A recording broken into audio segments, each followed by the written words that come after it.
Well, hello. I'm Hi. Tony Staubach. Yeah, I didn't know she was going to respond. I didn't know if you were talking to me. Okay, hello. I'm Tony Staubach, the Extension Educator for Youth Development with OSU Extension in Hamilton County. And I have my friend Whitney with me today, and she is a teacher and educator in Marion County. And so, Whitney, would you like to introduce yourself? Because I think I pronounced your last name incorrectly. Oh, it happens all the time. My name's Whitney Gherman. And yeah, like Tony said, I am a Marion County educator. I represent a program area of family consumer science. But I offer a lot of programming around diversity, equity, and inclusion, civil dialogue, social justice issues, etc. So I'm excited for our talk today. Yeah, and Whitney and I got to know each other. So we've met at a couple of OSU Extension conferences, but we really got to know each other through this, what's it called, Whitney? Not urban cohort, but our working group. What is it called? Yeah, urban extension, We've changed the name a couple of times. task force, committee, work group. Yeah, like all the different things that it could be. We've had a couple different names, but basically because Julie Fox made us come to a meeting, we got to know each other. So shout out to Julie Fox.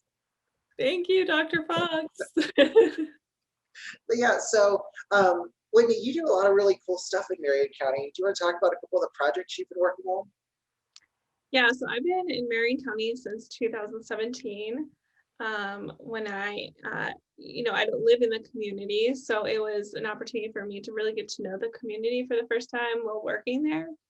And one thing I noticed immediately in these meetings after meetings after meetings was that there wasn't true representation from people that have lived experience around, poverty, housing, education, childcare access, etc. And so I immediately started to wonder, what would it look like to diversify our conversations and involve people directly affected by the problems that we were trying to solve.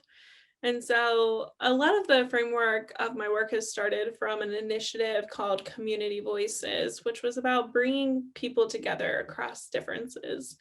And those differences might include race, social class, positions in the community, but with all a common goal of finding solutions in our community and taking action on what we most care about together.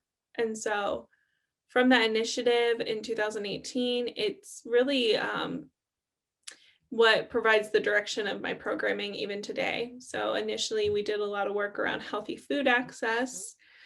We were doing work around affordable housing, and we've done a lot of work around racial justice. Even before 2020 happened and social uprising, we began to really investigate where do people experience places of justice and injustice, and how do we have those difficult conversations with one another. And so I think all of that is so cool because just thinking about talking about social justice is a huge part of my life and my work. But I'm in Cincinnati, so like that's a known big city. I should say mid-sized city. I used to live in Philadelphia. That's a big city. Cincinnati is a big city, but mid-sized comparatively. Um, but people don't necessarily think of Marion County, Ohio, as like an urban place. And so, how did this work come about? Do we need this kind of work in rural communities? Yeah, absolutely. It comes about honestly through friendship and relationship. I think any kind of lasting change we want to make in communities begins with that friendship. And so a small group of committed people, recognizing that these are things that we need to talk about. Demographics are changing not only across our country, but in the community. And in 2020, we kind of experienced this jolt of we're more divided than ever before. There were debates about mask or no mask, Black Lives Matter or All Lives Matter, voting red or voting blue. And in Marion, I think that's really evident because the city of Marion is the county seat. which is kind of like this Rust Belt community. A lot of industry has left. The major employer is Whirlpool Industries. So really like blue collar working class people. But surrounded by that is this like more rural influence, which is around like agriculture and farming. And we see this dynamic, countywide, but also at a very micro level, even within organizations and within our own county office. Um, you know, I I represent a lot of the needs from the city, and then we have educators that represent the needs of the county. And so, how do we negotiate with one another and prioritize a county plan that reflects everyone? Yeah. Yeah, and so a few years ago, I took the Leadership Ohio course, and I had the privilege of going to Marion County for the first time, and hearing about just the pride that people have in their community, and the history and the diversity that exists there. And then I think about my own time when I lived in Clinton County. So I worked at a small college, Wilmington College, and I spent a lot of time in that area doing a lot of work with education and agriculture. And now I'm in a city, and I've lived in other cities. I think it's really interesting that this idea that there's a divide, that people in urban environments and rural environments have so much that's different, and really it's not. Like what you're describing exists in all of our work in every county. Like in Hamilton County, we're always trying to balance like what needs to be done in the city and what needs to be done in the county, or what needs to be done in this municipality versus that municipality.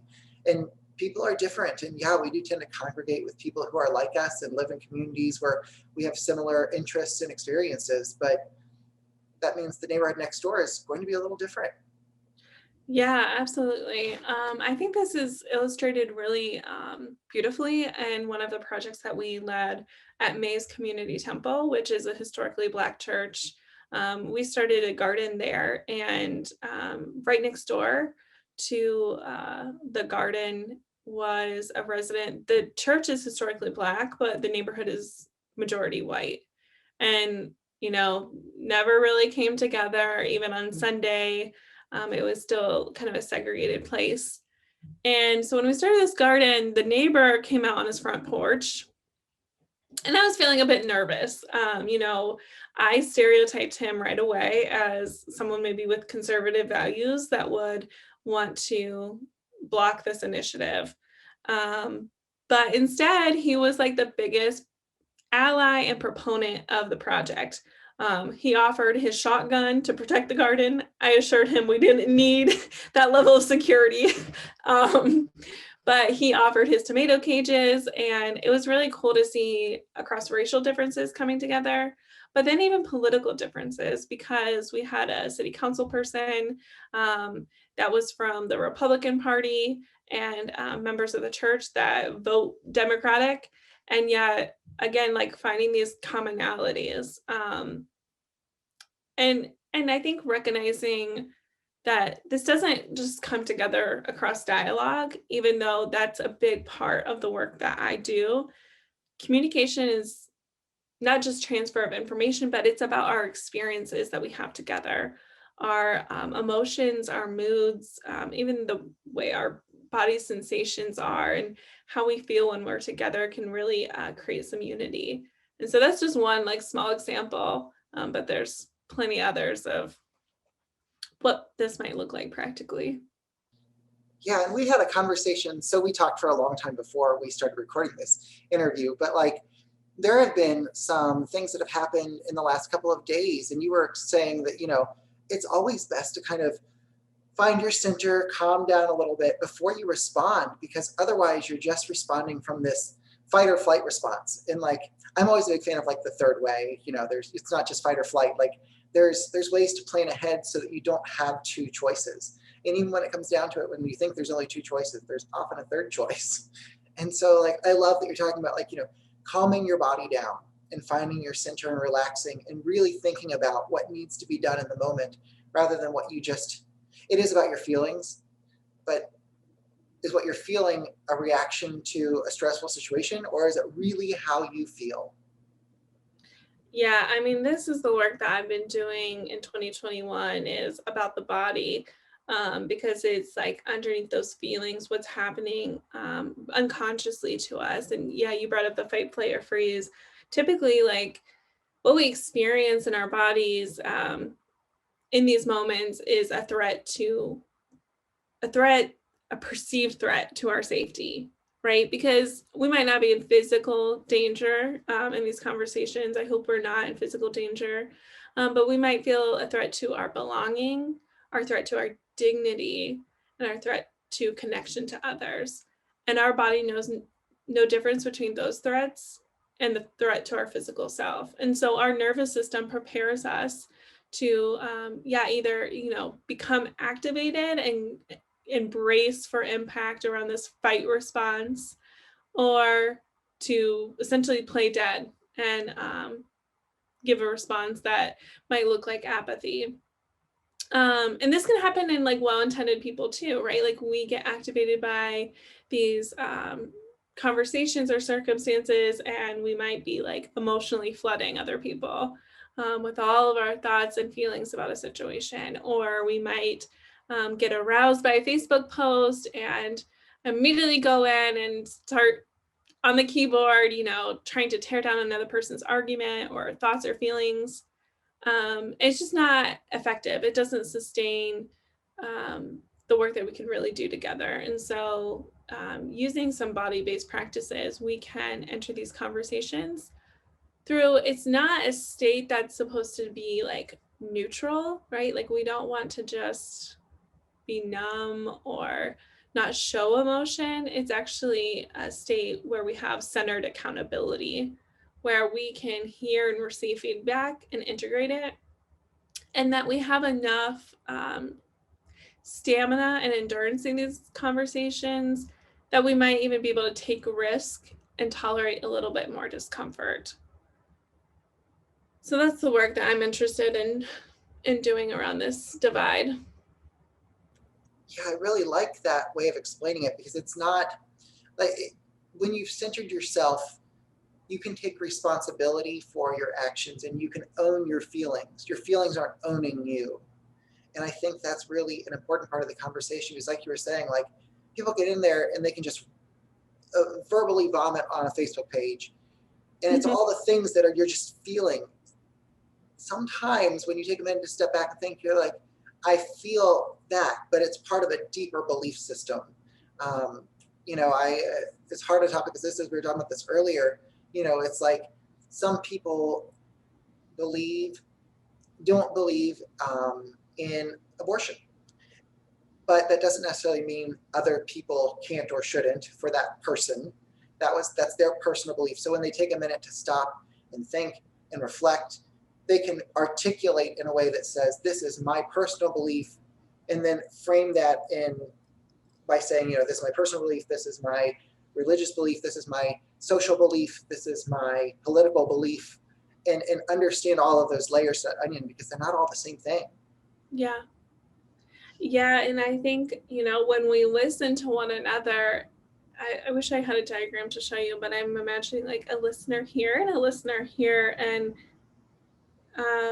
in between that space is those conversations and agreements and like building trust, and is all that thing that we're talking about around like mood and emotion and energy, but then like working in coordination, like side by side, continuing that coordination and coordinated action to create like the shared vision that eventually comes together.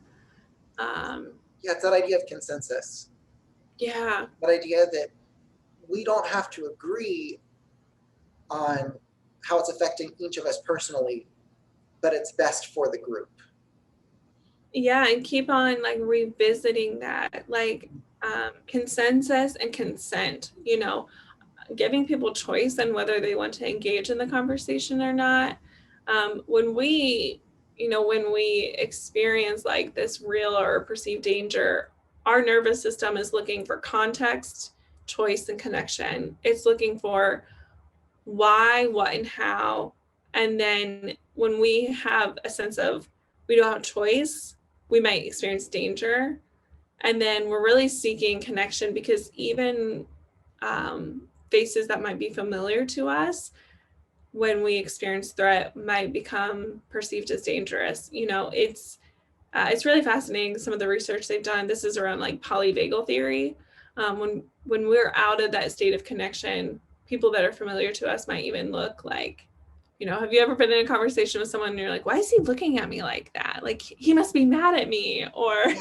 you know, even our voices appear to be lower, like that growling tone, even if that's not our intention. But we're just everything's so heightened because we're bracing for what we perceive as danger. It's so interesting.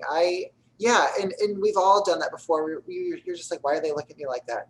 Like, you can't. Or that Facebook comment, like Mhm. that tone, like we assume a tone, right? Like, or an email.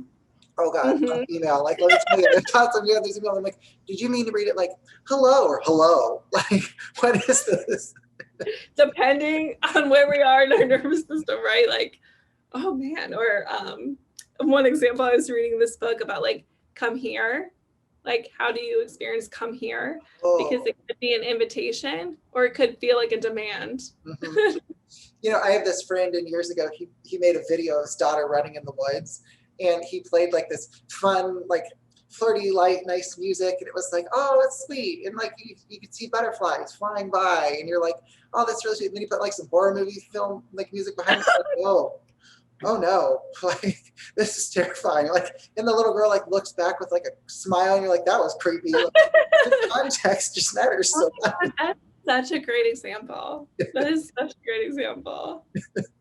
And As a that's person, like, what is the soundtrack right now to your nervous system? It's like yeah.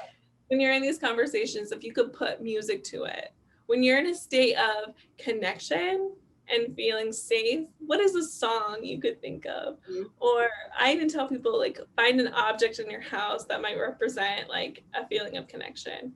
And then find like objects in your house or like a song that you could listen to and that might represent the feeling of like disconnection or distrust.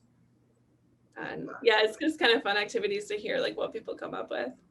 Yeah, as a person who loves music, it's always just stuck with me Ken Lighty, when he did that, he like, I just remember thinking like that is just so clear, that imagery.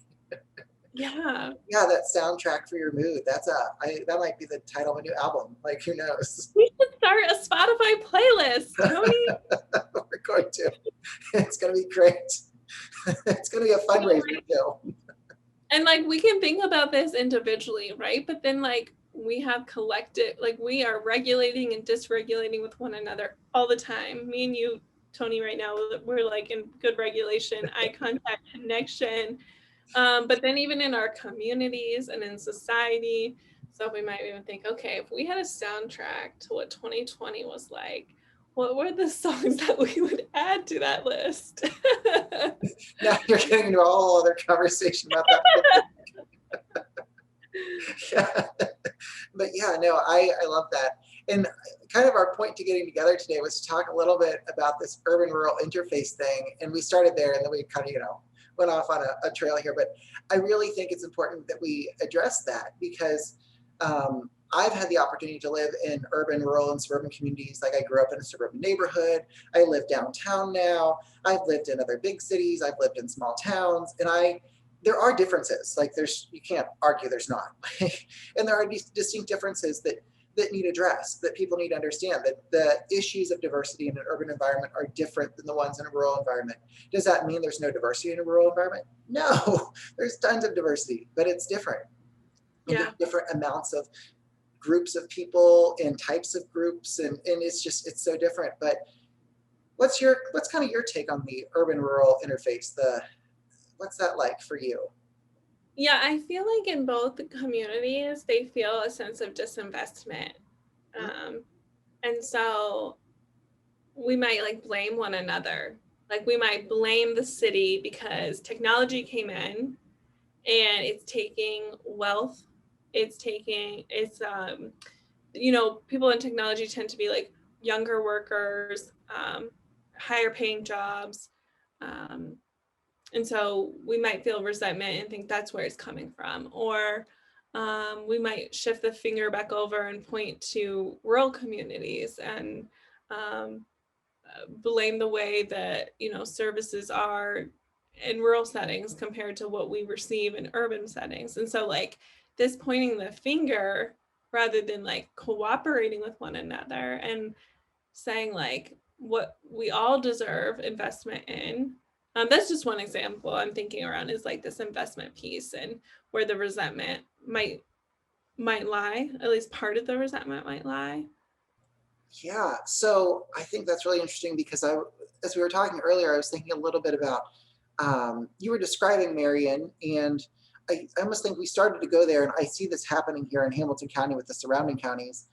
This issue of gentrification that's occurring in urban cores. So, like even through the pandemic, urban environments have continued to see an increase in the number of people who live in them because they've been spending a lot of money, investing a lot of money in redeveloping the urban core over the last 10 to 20 years. Like there's just been huge influxes of cash to preserve historic buildings, to build new homes, to put in new transportation systems, and that exists all over, you know, every urban environment. And it's caused this issue, not unexpectedly, where people are being pushed out of their homes and through certain transportation, through certain roadways and certain patterns and pathways, are finding themselves in certain communities. And I think a prime example of this is what's happened in Cincinnati, where there's been a lot of development downtown, and people are being pushed more north than they are being pushed east.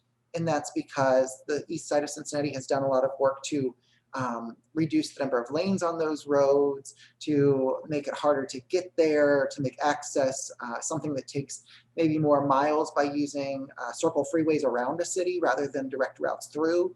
And so when it comes time to find a new place to live, it's easier to go north in Cincinnati than it is to say go east. And so that's also causing changes. It's like a house of cards, like it's falling down. Like it's causing changes the whole way up. People are moving to new communities. New communities aren't ready for the influx of this population, and then that next population gets pushed further out or gets pushed inward or west or east. Then like it's causing migration that's causing all these different changes, and it's really starting to become apparent in rural communities because all of a sudden, and when we say rural communities, I do want to be clear, like it's not the farming community, it's the smaller cities that often exist in these rural communities. So like, you know, when I talk about when I lived in Clinton County, like Wilmington is seeing these changes, and Marion, I'm sure, are seeing these changes where there's new people moving in because it's affordable housing, there's available land, there are people who are starting to move there, so starting to get whole communities of like-minded experiences. All of that change is causing controversy. Yeah. Yeah, I think about even where I live right now is in Delaware, Ohio, and I moved from Westerville, Ohio, which is a suburb of Columbus, and taxes increased over time, cost of living, and so I felt like, gosh, for us to continue living at the standard that we were used to, like we need a move.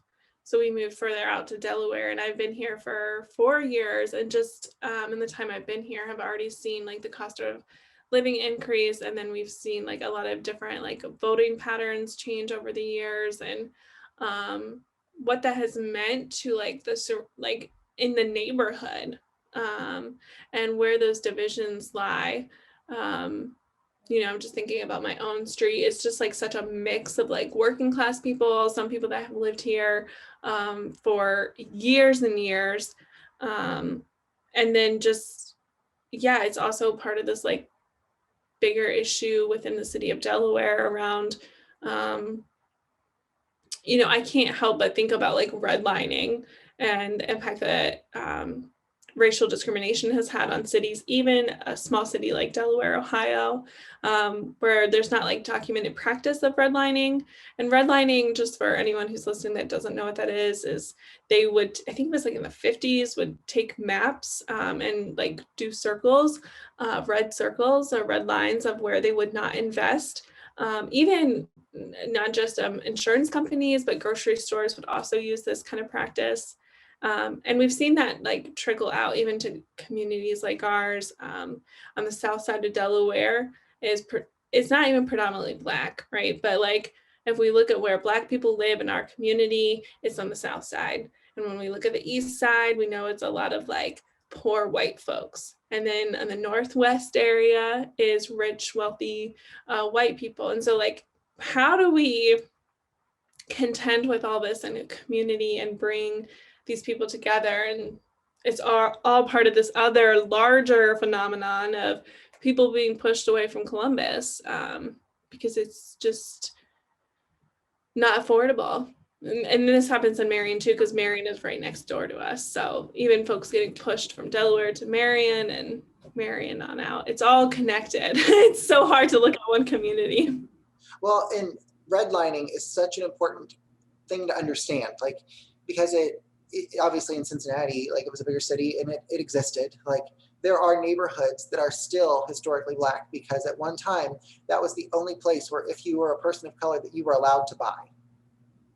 And that wasn't just because, you know, there's red line and somebody said it. It was banks were not approving loans in certain zip codes based on who was living there.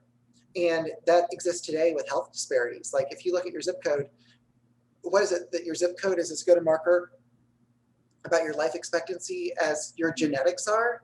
Like, and so like they can look at your family or they can look at your zip code to determine what your life expectancy is. And that's kind of disgusting. Yeah, and it happens too in our small cities. In Delaware, there's a 6-year life expectancy difference between the south side and the northwest neighborhood. And then we also see, I live on the south side, like we have fewer trees. We also have like an industrial park that creates a lot of pollution, has had a lot of EPA violations. Environmental justice. Right. So it just like compounds on top of one another, right? And then thinking about that in a large scale and then coming back down to this individual, like having these conversations with one another become more difficult because it's easy to point over and say this isn't fair, and blame individuals for the problem rather than, hey, what would happen if we would actually come together Yeah. and demand some justice for all of us? Because no one thrives under this. Like no one thrives in segregated neighborhoods, polluted neighborhoods. No one wants to see their community suffer under these conditions. And so, Yeah. Well, I remember when I was in grad school, so my master's is in public policy with a concentration in environmental science. And so like we were reading these stories and these books about how businesses were very intentionally putting certain types of factories in rural communities because it's harder to prove an environmental injustice when there are fewer people.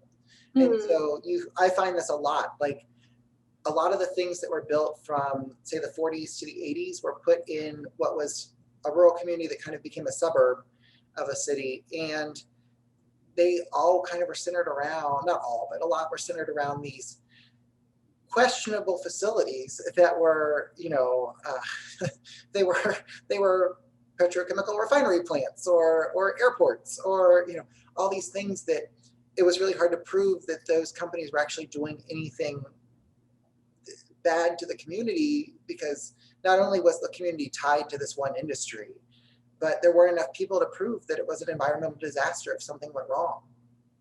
yeah, and as part of OC Extension, we teach on trauma, and part of the program talks about like this community level trauma that it's really hard for us to answer, you know, individually, like what happened to us, because so much of the community around us and the environment imprints our lives for better and worse. I think about in Marion, you know, so my husband was raised in Marion, and so his grandfather worked at the steel mill, and his other grandparents, you know, worked for many years at the, I think it was like an oatmeal plant that used to be there. And so like we carry that with us in our families and in our social context, and it affects us. I think on a call, Tony, you talked about, and I really liked how you articulated, like in rural areas, like our concern is around agriculture and land, and in urban areas, our maybe our value the most is people. And so like, Oh, yeah. you know, Yeah. you So, yeah. So that's kind of goes back to the foundation of our country. So, like, that's what's really fun about this urban rural interface. When you start thinking about it, you're like, this was built in. Like, this divide was created during the founding of our nation. This idea that some representation is based on land and some representation is based on people.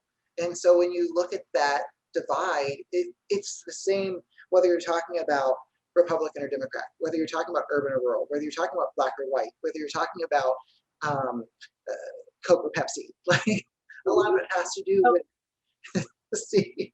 And I grew up in the Pepsi world. So, so like these these divides, they tend to exist around what is the value? Is it the people or is it the land? And our government kind of did that when they set up our legislature. Like, one is very clearly focused on the states, and so like every state has the same amount, doesn't matter. And then another one is based on population.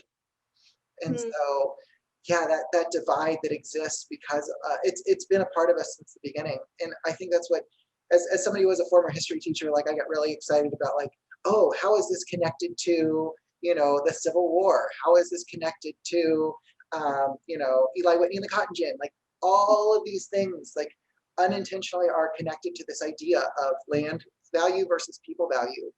And we tend to work in an organization that, so we work in a weird organization, don't we? Like, Yeah. Ohio State University is a large urban serving university that is very urban focused. But we work in extension, which is funded by the USDA, that is very largely focused on agriculture and food and rural communities. We have this weird balancing act we're always trying to play, aren't we? And it's interesting. Yeah. When you said that, it made me think actually about the thing that connects urban and rural communities, and it's food. Mm. And there are food deserts in rural communities. There's food deserts in urban communities. I know in Cincinnati, we recently got a new grocery store downtown, and it uh, it it serves the urban environment. But when you go in there, it's it's not always easy for people who tend to live downtown to access that store because where they live is a little further away. Um, and I live a little further out, but it's the closest one to me, so I'll go to it because I can drive to it. And so you can kind of see the demographics shifting within that store. It's designed in a way, and rightly so. Like, grocery stores have very thin margins. They have to make money to stay open, and so they have to focus on the clientele who are going to be spending the most money. That's one of the challenges. But there are food deserts in rural communities where people have to drive hours sometimes to, aren't there two? I know there's one. There used to be two counties in Ohio that don't have a grocery store. Yeah, I think you're right.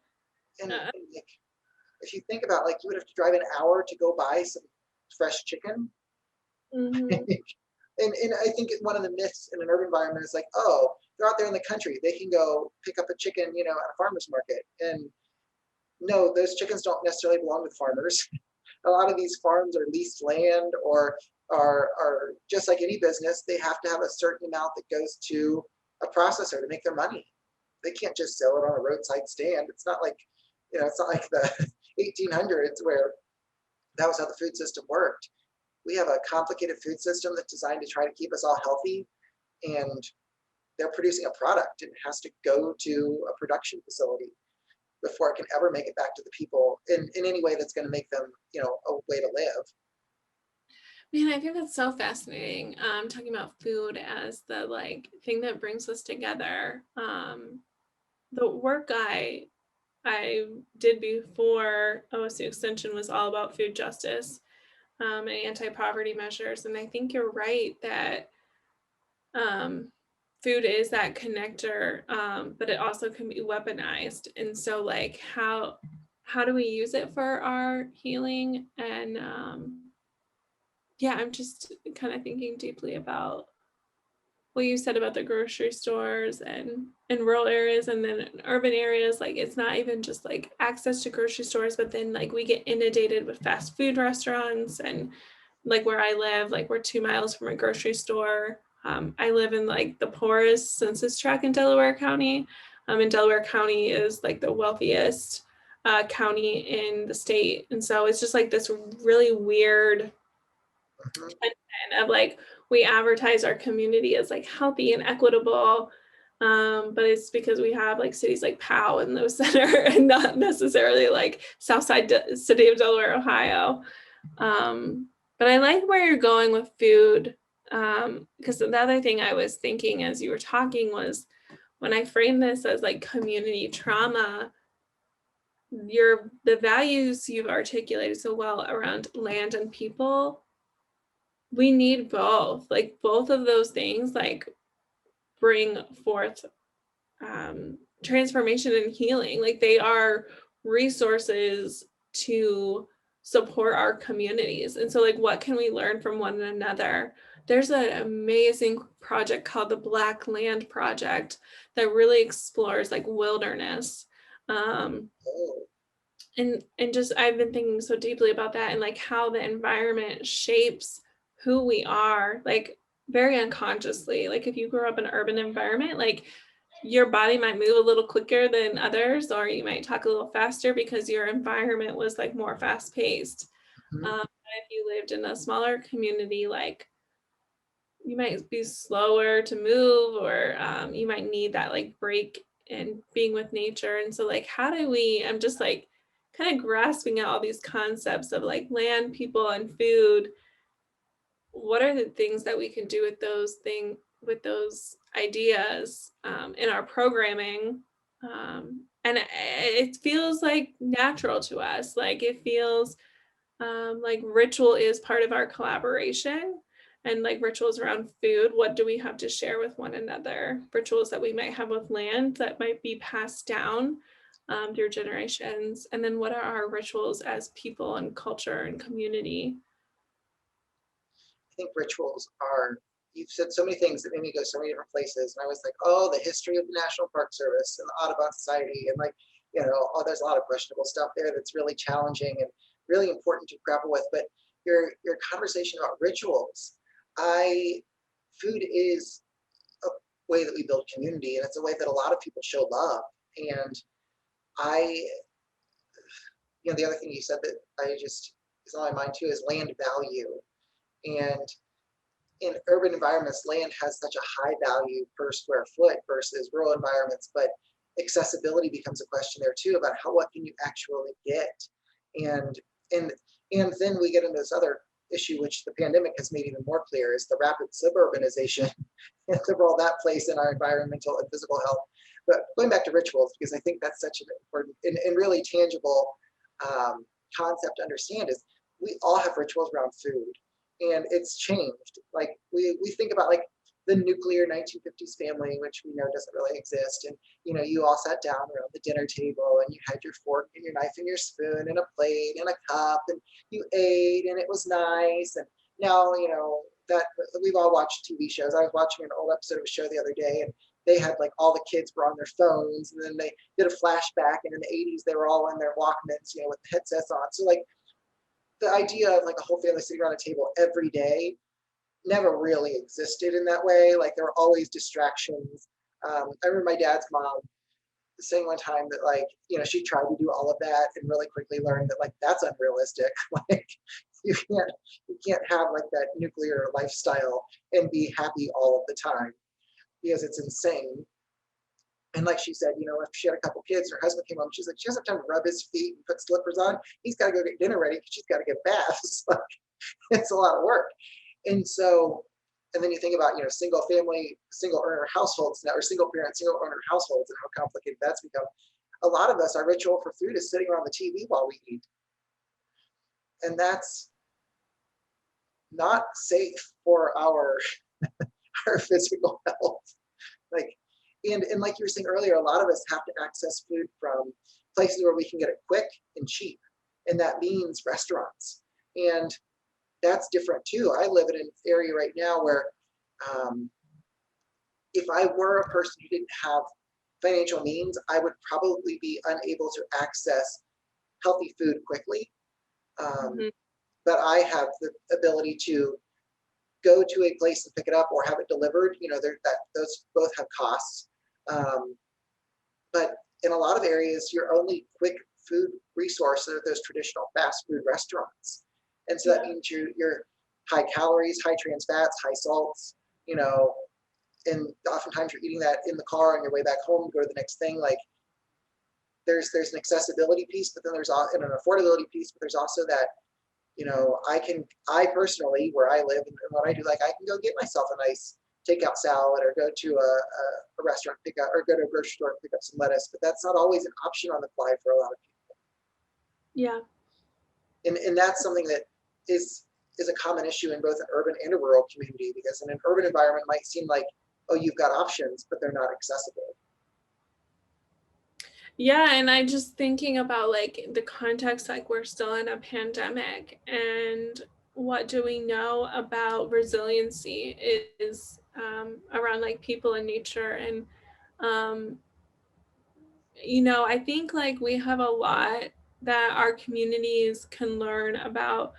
What do we do like individually with each other in our families? Like you brought up like the dinner table, but then like what are the traditions and patterns and rituals in our community? And I think we have so much to learn from a non-Western indigenous perspective on this too, that when a rupture happens, like how do we come around one another and hold one another? And when and sometimes like, okay, the pandemic is like no one's fault, but sometimes there's like ruptures in our community that like harm has happened. And how do we like shift to an understanding that an individual's belonging is not what's in question. Um, a community's belonging is not what's in question, but really shifting to like reconciliation. Like we haven't ever really had a formal like reconciliation between communities that harm has happened in. Like we've never have we addressed like redlining, or have we in some communities we're not even acknowledging the inequity in the food system, like the grocery stores we're talking about. And so kind of what is our responsibility, and as we learn this new information, what does it call for us to do? um, Oh, and that's so important, Whitney, is that call to action, because I think it's different for every person, but it's hard to articulate like what a call to action would be to help bridge the divide between urban and rural communities, to help bridge the divide between philosophies of people versus land. yeah, What's the call to action other than to talk about these things? yeah. I would love like if listeners are like tuning in on like social media or Facebook or whatever it is, to like hear like what's working in your community or what's not, and like what they imagine like calls to action to look like, how they envision like resiliency, like what are the things that make their community resilient in these times of social isolation, and political differences, ideological differences, etc. How do Yes. we blend with one another? I think I read something. I might have a screenshot on my phone of this like quote about if there's no rub, there's no polish. And so like some of this rub is polishing all of us. I think you said in the beginning, Tony, was all of us, none of us are going to stay the same. All of us, I don't think it's that we have to all give up something, but we're not going to be unchanged by one another. We're so interconnected. Yeah, we all have to realize that we all have to grow and develop a deeper understanding in order to work together. It's just like when you have a new child who enters into your family. Like you might think, oh, I'm going to mold this kid into what I want, but I don't know if you ever work with children or not, but you don't do that. It's You like you end up having to be like, okay, well, that's not working, so let me try something else. You have to change yourself a little bit to accommodate the personality and lifestyle of this new life that's in your in your world. And so I do think that you learn a lot by working with kids. Like, oh my God, just learn a lot working with kids. Yeah, and like I've done all this like diversity programming, and I have learned that like changing people does not work. Like trying to change people Yeah, is not the business I'm interested in. It's really like getting people more aware of their themselves creates natural change and empathy for others. So I don't know, maybe in the future we have like sessions in communities, and we get to hear from like rural stakeholders and urban stakeholders, and being able to bring each other together to move together without pressure, without that sense of danger, and like generating some deep listening that produces connection, and this like greater sense of belonging, so that we're not operating from this like urban versus rural separated entities, but we're getting more integrated into a whole. So yeah, when we are Ohio, we when are. we can think of like the indigenous land that we're on too, how do we integrate all of that? Yeah, yeah, we're all human beings. We all have so much of our DNA is in common. Like even the small differences are so small. Like you can't even really like it took them a long time to figure out where the differences were in our DNA. Like we're human beings. We have so much in common. And yeah, continuing to figure out where those commonalities are. And I think that for me, I have become much more aware of my own prejudices and my own understandings of the world when I've met and interacted and become friends with people who are different from me, because it's hard for me to hate a group if I love someone in that group. So it makes you a lot more aware of people versus philosophies or thoughts, and in really distilling things down to the value level. Like just because you have different political beliefs doesn't mean you don't have the same values. It, it's hard to say that because I think we want to believe that that's not true, but a lot of times people have two very different paths to get to the same end. And there's no shame in doing something because that like you have a person in that group that you love and care about, because that's where we start. Like in social justice work, we talk about ally identity development, and the first stage is being an ally for altruism, like doing it for another person that you love or care about. And then as we move through different stages, we begin to recognize it's not just our individual connections, but we start to care more about groups of people, communities of people. And then in the final stage, we realize, like, well, shoot, this doesn't work for any of us. So it's really like being an ally for social justice is what they call it. But it's that piece about recognizing my well-being is tied to your well-being, or, my liberation is tied to your liberation. And so we're only better when we are together, as like cheesy as that sounds. I think the beginning of the pandemic, it was like in this together, hashtag in this together. Mm-hmm. But we truly are in this together. We've Yeah, seen that before. So we're all on this earth together and we're all trying to make it through. Whatever that end looks like, we all want to get there happy. yeah, that's right. Good. Well, Whitney, it was great to talk to you about all this. I always love talking to you. It's just always eye-opening, and you give so many you have so much research that just affirms, but also challenges some of my own thoughts and opinions, and I really appreciate that. Oh, thank you. Sometimes, I'm thinking out loud as I speak. So I appreciate you allowing me to like articulate things that might not make sense right now, and we'll revisit them again. So I invite our listeners to like take on that sense of maybe discomfort and ease, and just know that this is the beginning of the work that we'll do together to bridge the divide. Well, good. Well, thank you so much, and I look forward to talking to you again soon. All right. Thank you, Tony.